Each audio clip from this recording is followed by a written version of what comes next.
हर सुबह सारा उसी चिप्ड सिरेमिक मग में कॉफी डालती थी। यह एक सुस्त नीला रंग था, हैंडल पर घिसा हुआ और एक छोटी सी दरार के साथ जो एक रहस्य की तरह नीचे की ओर जाती थी। उसने इसे डैनियल के साथ 5 साल पहले एक फ्ली मार्केट से खरीदा था।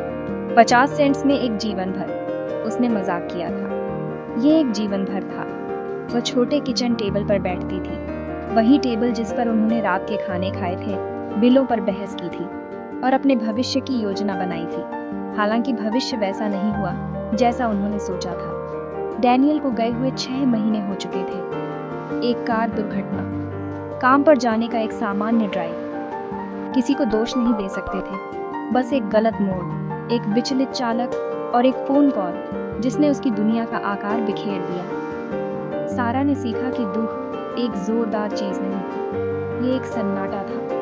एक जोड़ी के बिना एक चप्पल, एक हंसी जिसे आप स्वाभाविक रूप से रोक लेते हैं क्योंकि आपको याद है कि इसे सुनने वाला कोई नहीं है। यह अकेले एक शांत किचन में सुबह की कॉफी पी, कोशिश करते हुए कि सामने की कुर्सी की ओर न देखें। लोगों ने कोशिश की, उन्होंने कैसरोल्स और सहानुभूति और अच्छी सलाह दी। तुम मजबूत हो, वे कहते। सारा चीखना चाहती थी कि वह नहीं बनना चाहती थी, वह टूटना चाहती थी और टूटी ही रहना चाहती थी। लेकिन हर सुबह वह फिर भी कॉफी डालती थी, वह फिर भी काम पर जाती थी, वह फिर भी उन हाउस प्लांट्स को पानी देती थी जो उसे पसंद थे। उसने महसूस किया कि मजबूत होना भी जोरदार नहीं था, ये उपस्थित होना था जब दिल गायब होना चाहता था।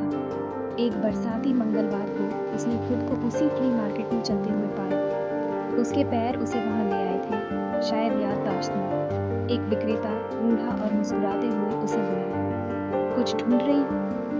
सारा टेबल पर रुकी, दर्जनों मग्स हरे कर रखा। उसने एक उठाया, हाथ से पेंट किए गए सूरजमुखी, और उसे अपने हाथ में घुमाया। ये उसके पुराने वाले से भारी था, लेकिन इसमें कुछ था जो दयालु महसूस हुआ। उसने इसे खरीदा। अगली सुबह उसने नए मग में कॉफी डाली। उसने पुराने को फेंका नहीं, उसने इसे धीरे से अलमारी के पीछे रख दिया। भुलाया नहीं, बस आराम कर रहा था। उस सुबह कॉफी का स्वाद वही था, लेकिन उसके सीने में वजन थोड़ा हल्का महसूस हुआ। जीवन चलता रहा, वैसा नहीं, पर आगे।